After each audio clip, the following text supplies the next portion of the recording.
मंत्रालयात नोकरी देण्याचा आमिष देऊन एका तरुणाची फसवणूक करण्यात आली। तरुणाची लाखो रुपयांची फसवणूक केल्याची माहिती समोर येते। पालघरमधील हा प्रकार समोर आलाय।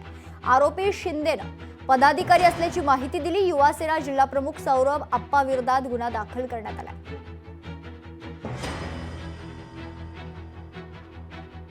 फिर्यादी मयुरी लाटे यांनी फिर्याद दिली की त्यांचे भाऊ विक्रांत ठाकरे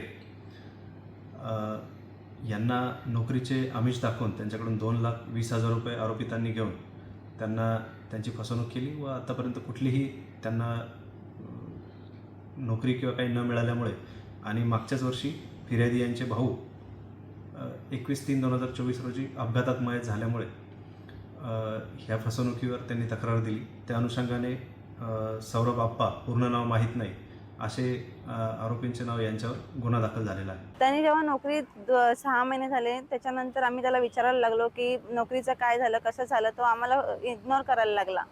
मग आम्ही चौकशी केली त्याच्या नावाची इकडे तिकडे, तर आम्हाला समजलं की तो फ्रॉड आहे असं।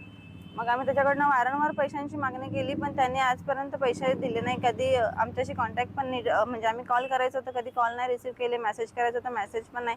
आणि माझा भाऊ तर आत्ता नाहीच आहे।